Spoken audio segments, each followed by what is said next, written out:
Di video itu sebelum Rizik Syihab menyampaikan materi, itu ada sholawatan yang selalu diakhiri dengan Rizik Syihab waliullah. Assalamualaikum warahmatullahi wabarakatuh, saudara sekalian dimanapun Anda berada. Pada kesempatan kali ini kita akan sama-sama menyaksikan tanggapan Kiai Haji Ubaidillah Tamamunji. Nah, ini terkait dengan penyebutan Rizik Syihab dengan waliullah oleh salah satu Habib ya, atau seorang pengantar daripada pengajian. Nah, jadi penyebutan ini langsung di depan Rizik Syihab dan tidak ditegur ya. Nah, ini merupakan satu hal yang sangat aneh ya. Oke, selengkapnya mari kita sama-sama simak tanggapan Kiai Haji Ubaidillah. Assalamualaikum warahmatullahi wabarakatuh. Bismillahirrahmanirrahim. Alhamdulillahi rabbil alamin. Allahumma shalli ala sayyidina wa maulana Muhammadin abdika wa rasulika nabiyil ummi wa ala alihi wa sahbihi wa barik wa sallim tasliman katsira biqadri azumati dzatika fi kulli waqtin wa hin. Rabbi shrah li sadri wa yassir li amri wa hlul 'uqdatam min lisani yafqahu qawli, amma ba'd. Tadi sebelum maghrib saya mendapat kiriman video ceramah Rizik Syihab di Purwakarta. Entah kapan itu, tapi videonya masih, dan beberapa teman juga menyimpan itu.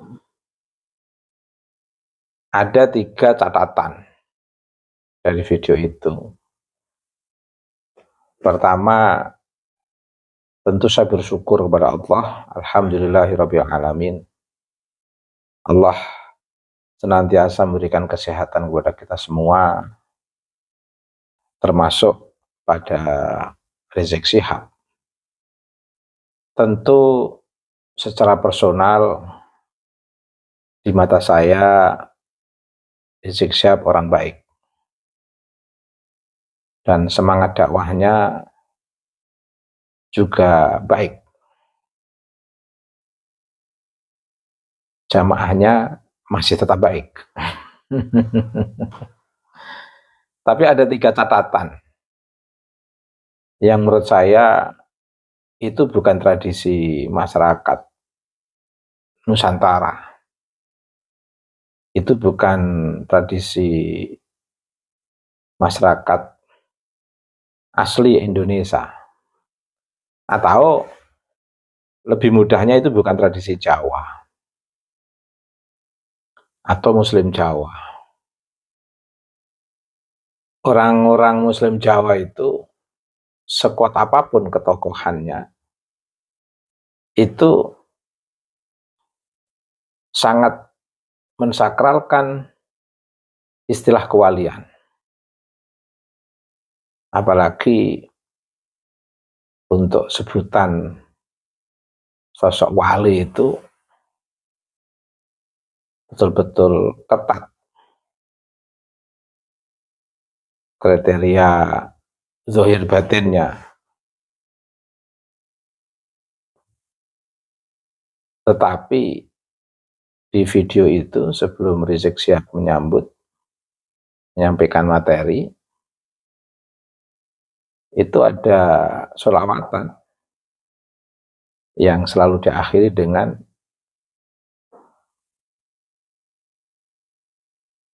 Rizik Syihab waliullah.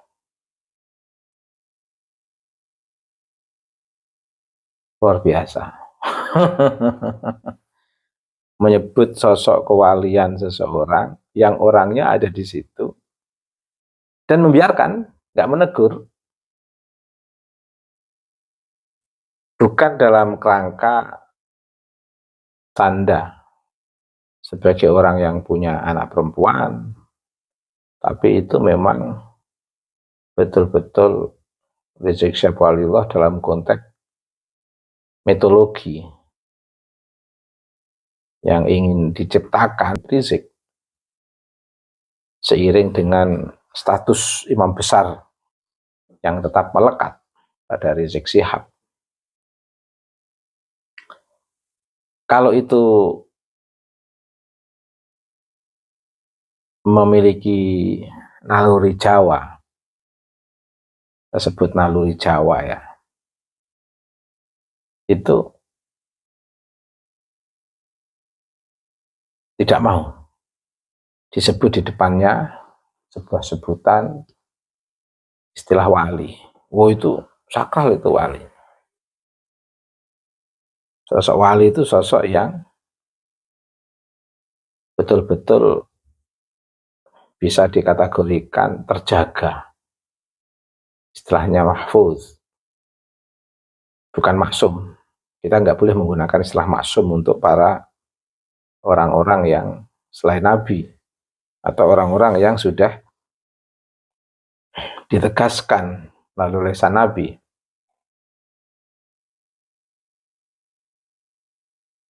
Betul-betul makom yang sangat sakral bagi masyarakat Jawa itu makom kewalian. Karena memang tradisi ketokohan yang sentralistik, yang fenomenal di masyarakat Jawa itu sosok wali.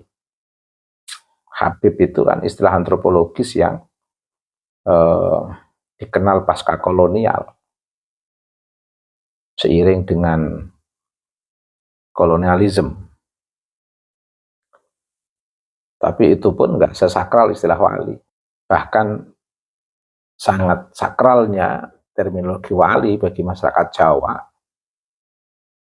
Kiai sepuh dulu yang betul-betul hati-hati untuk menyebut sosok itu wali atau tidak. Itu tidak gampang untuk membuat sebutan itu. Tidak semudah yang dipikirkan orang tentang wali dibandingkan dengan menyebut kewalian. Ya, kiai dulu itu ya sebatas husnudzon, annahu sholihun. Dia adalah orang soleh. Tidak berani menyebut dia wali, juga nggak berani menyebut dia tidak wali.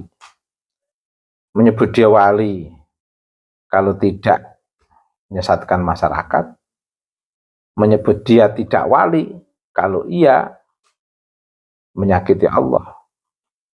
Karena wali-wali Allah itu selalu terjaga oleh Allah dan selalu dalam barisan Allah.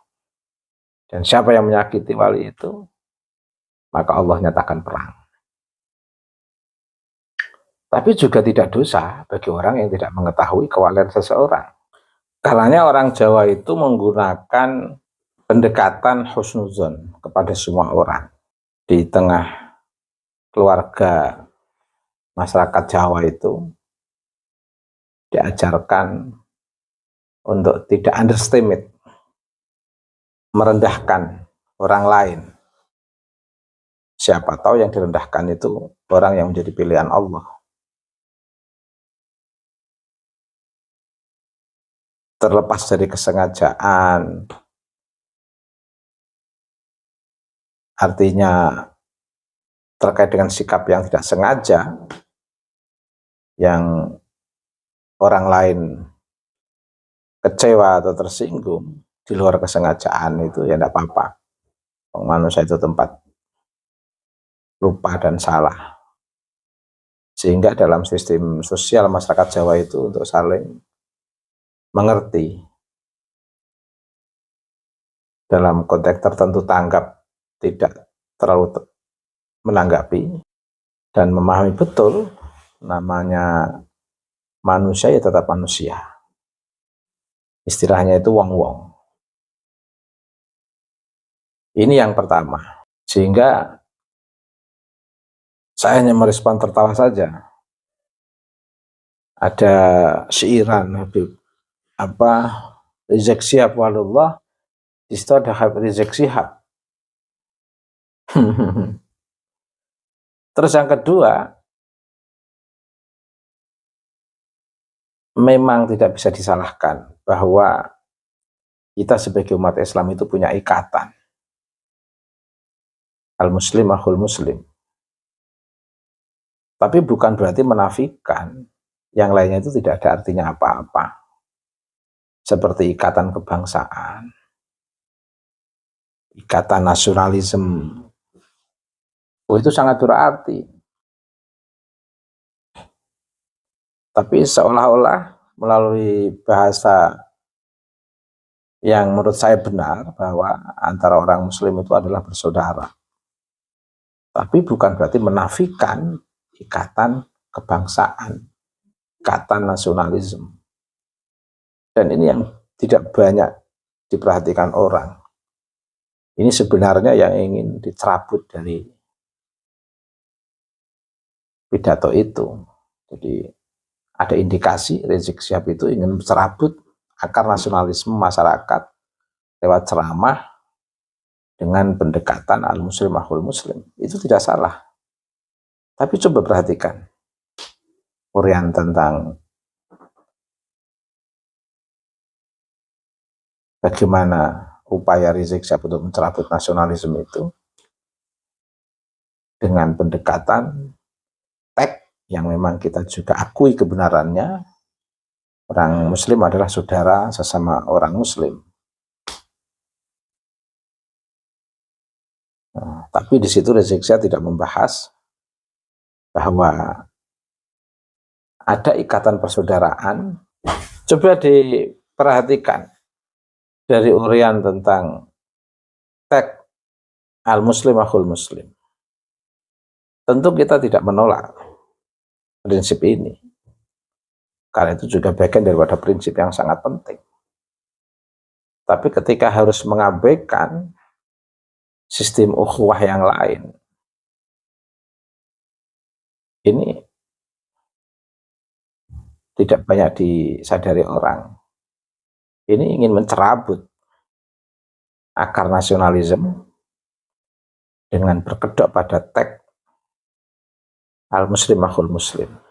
Yang tentu teks ini tidak bisa kita salahkan. Ini benar. Harusnya dalam konteks membakar semangat masyarakat yang di situ dia terikat sebagai sesama umat Islam, bagaimana untuk tetap membangun ukhuwah Islamiyah, tapi jangan seolah-olah menghapus ukhuwah yang lain yang juga tidak kalah pentingnya di situ, yaitu ukhuwah wataniyah, ukhuwah insaniyah, atau ukhuwah basyariyah, yang tidak menutup kemungkinan di situ kita juga perlu menjalin persaudaraan dengan antar umat agama dan sesama warga bangsa. Nah, ini terlupakan karena memang indikasi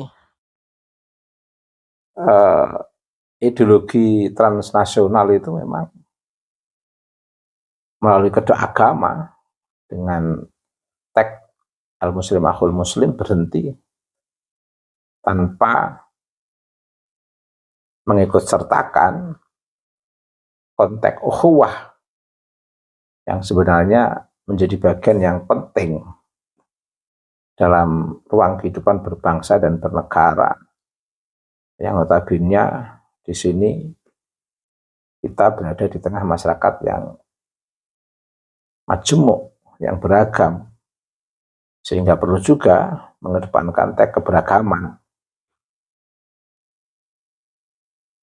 Nah, yang agak mengerikan dan miris,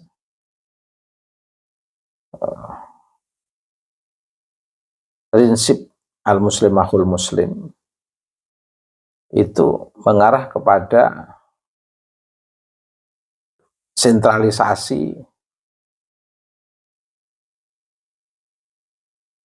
ketokohan yang memang ingin diarahkan kepada sosok Rizik Syihab ini dengan membius masyarakat, biar masyarakat menjadi satu komando Rizik Syihab.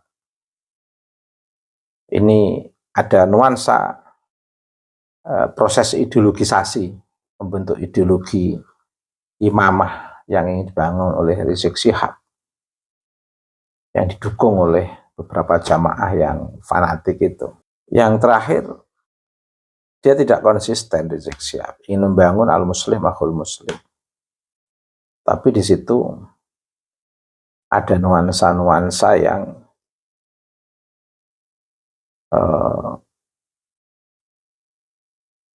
berupa kekerasan verbal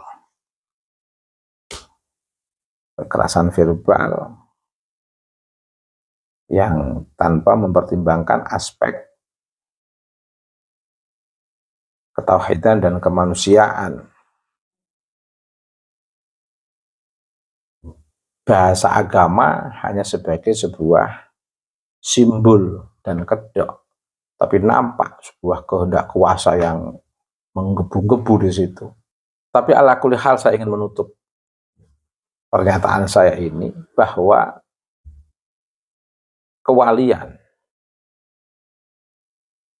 itu boleh orang bertingkah aneh dan macam-macam dengan pola kewaliannya masing-masing, kita nggak mau tahu. Karena masing-masing orang memang punya khas. Tapi ada yang tidak boleh ditinggalkan oleh para wali. Karena ini ikon prinsip nubuwah. Apa itu? Yaitu prinsip ketauhidan dan kemanusiaan.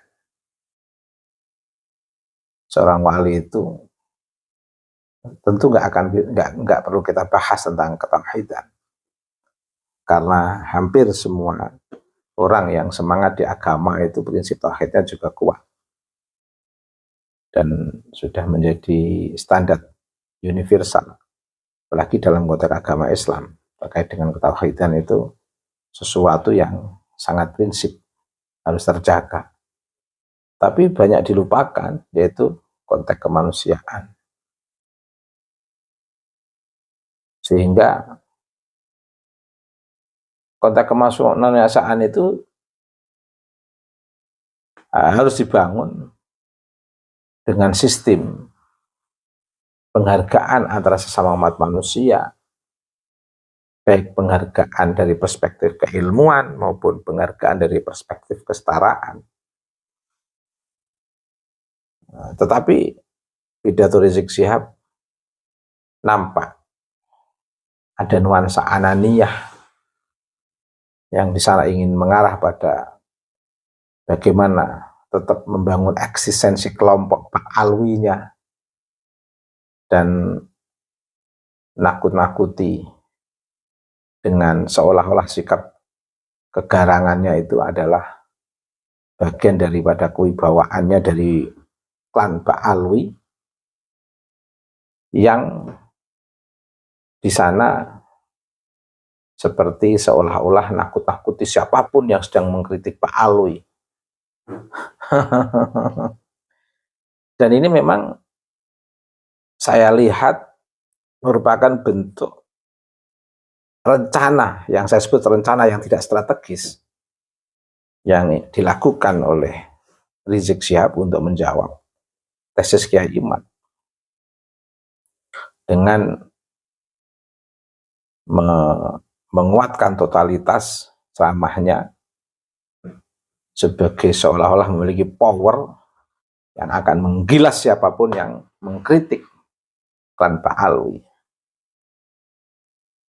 Dari sini kita juga tahu dari ceramah awal yang dilakukan oleh Rizik Syihab, Kiai Imad, saya dan kawan-kawan mengkritik nasab Pak Alwi itu sebenarnya kan sebuah diskursus biasa, tesis biasa. Tapi bagi Pak Alwi memang sesuatu yang sangat penting. Karena nasab bagi Pak Alwi itu seperti agama bagi masyarakat Jawa. Masyarakat Jawa nasab itu kan biasa-biasa aja, nggak begitu sakral. Yang sakral justru perspektif keilmuan dan ketakwaan. Sehingga satu abad agak direndahkan masyarakat Jawa oleh Pak Alwi biasa-biasa saja terkait dengan kenasaban. beberapanya Habib yang seolah-olah tidak mengakui para kiai sebagai zuriyah atau sebagai cucu dari Wali Songo. Di sisi lain mereka mengagung-agungkan Wali Songo, tapi dalam konteks cucunya tidak diakui itu sebenarnya sudah berlangsung lama. Tapi biasa-biasa sudah Wali Songo. Adanya respon kan karena akhir-akhir ini didorong oleh banyaknya pernyataan-pernyataan bocil-bocil HPM yang berseliweran yang memang tidak sehat. Dimulai dengan pernyataan seniornya Bahar Smith itu. Maka kemudian ada respon secara meluas. Tapi sebenarnya diskusi sepele nasab itu. Makanya satu abad persepsi Pak Alwi terhadap Zuriyah Wali Songo seperti itu seolah-olah menjadi kelas di atas itu tidak masalah, tapi kita baru menyaksikan setelah diskursus nasab yang dipantek oleh Kiai Imaduddin Osman, ternyata nasab bagi Pak Alwi itu seperti agama yang sangat sakral, sehingga ceramah-ceramah Habib Rizik itu bernuansa ingin menguatkan kembali klan Pak Alwi, ras Pak Alwi, Hadramautism yang sekarang ini dalam kritik. Dan memang nggak ada jawaban lain selain unjuk gigi melalui agitasi atau melalui ceramah-ceramah yang provokatif yang dilakukan Rizik Syihab seperti yang sekarang kita saksikan. Itu aja catatan saya. Semoga bermanfaat. Tentu tidak untuk menebar kebencian, tapi untuk mendudukkan persoalan dan meluruskan prinsip kemanusiaan bersama. Bagaimana kita saling mengingatkan bahwa dalam hidup ini penting untuk menjaga prinsip ketauhidan dan kemanusiaan, sehingga hal-hal yang sekiranya muncul arogansi-arogansi yang mulai nampak ke permukaan yang mencederai konsep tauhid dan kemanusiaan harus segera kita bendung dengan cara-cara yang elegan dan penuh manusiawi seperti yang kita lakukan dalam pemaparan kali ini. Terima kasih. Assalamualaikum warahmatullahi wabarakatuh. Oke, saudara sekalian, luar biasa sekali. Baru saja kita saksikan tanggapan sangat luar biasa sekali dari Kiai Haji Ubaidillah ya terkait dengan penyebutan Habib Rizik Waliullah. Nah, ada 3 poin di sini yang perlu kita sampaikan. Yang pertama yaitu tradisi Jawa itu sekuat apapun ketokohan seseorang, tetap kalau kita mau menyebutnya atau menganggap dia wali itu sangat hati-hati. Dan biasanya orang bagaimanapun ketokohannya, alimannya, kalau disebut wali oleh seorang muridnya atau muhibbinnya atau siapapun itu di depannya langsung, pasti mereka akan malu, bahkan sampai menegurnya. Nah, ini suatu hal yang sangat miris sekali untuk kita konsumsi.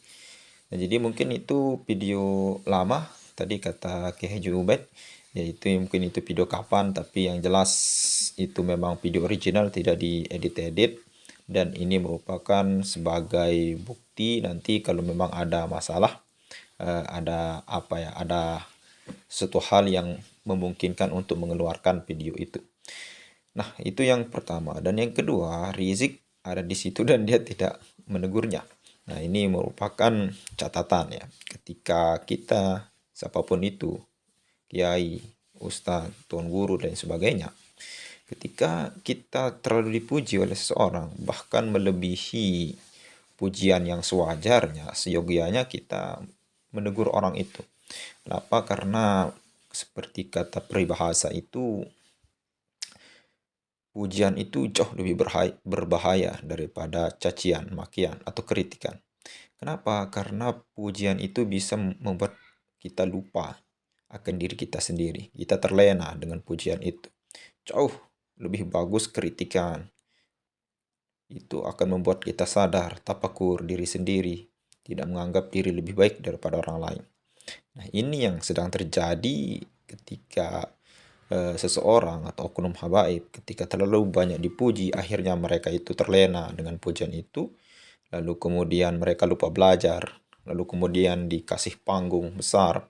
Akhirnya apa yang terjadi? Ya, mereka ceramah dengan cerita-cerita khurafat yang tidak jelas asal-usulnya, membangga-banggakan leluhurnya yang mengkhatamkan Al-Quran setiap kali sholat dan sebagainya. Lalu kemudian bahkan menceritakan leluhurnya lebih hebat dari Rasulullah. Itu apa? Mi'raj 70 kali. Nah, ini merupakan satu hal penyesatan yang luar biasa sekali. Ini akibatnya kalau mereka terlalu terlena dengan pujian dan lupa untuk mutalaah baca kitabnya. Dan yang terakhir yaitu tradisi markas Jawa itu sangat kental dengan husnuzon. Nah, ini hal yang sering dibahas oleh oleh Dr. Sugeng juga beberapa tempo hari ketika membahas tentang bagaimana menghadapi seseorang yang mengaku-ngaku Habib antara NU dan NU dan Muhammadiyah. Kalau Muhammadiyah, ada orang-orang yang mengaku Habib, itu ditanya dulu. Kalau Muhammadiyah, ada nggak buktinya kamu itu keturunan Rasul?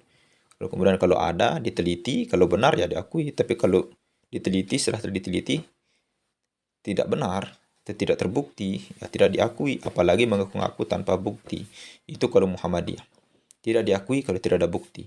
Nah, kalau masyarakat Jawa atau NU, karena NU ini mayoritas Jawa, itu kalau ada orang yang mengaku-ngaku ya diakui dulu gitu, husnuzon dulu. Karena ini bagusnya masyarakat Jawa ya, terbuka bagi seseorang. Kenapa? Karena mereka beranggapan bahwa ketika ada orang yang semua orang lah husnuzon, jangan terlalu untuk terlalu tertutup untuk orang. Semua orang itu sama. Bisa jadi orang yang kita sia-siakan itu merupakan benar-benar wali Allah. Nah, ini yang diterapkan oleh masyarakat Jawa, bahwa orang yang mengaku-ngaku Habib, ya meskipun tidak ada bukti, ya kita husnuzon dulu gitu. Nanti dia terbukti atau tidak, urusan berbohong atau tidak, itu urusan dia dengan Allah. Yang penting kita terima dulu. Itu kalau tradisi masyarakat Jawa gitu. Akhirnya fenomena yang kita hadapi sekarang ini sangat luar biasa sekali. Kenapa? Karena yang menjadi polemik habaib untuk, maksudnya oknum habaib palsu untuk di sini di Jawa itu merupakan yang diserang itu NU ya. Kenapa? Salah satu organisasi terbesar di Indonesia itu adalah NU, dan inilah target-target mereka ya. Dan habaib ini cenderung dan diskursus nasab ini cenderung terkenal, cenderung berkembang itu di kalangan organisasi NU saja gitu. Tapi kalau kita lihat di Muhammadiyah ya aman-aman saja gitu. Ya mungkin hanya itu saja yang dapat kita sampaikan. Semoga Kiai Haji Ubed sehat selalu ya di dalam membimbing kita dalam menganalisis ceramah-ceramah habaib yang sangat kontroversial ya. Oke, sekian. Assalamualaikum warahmatullahi wabarakatuh.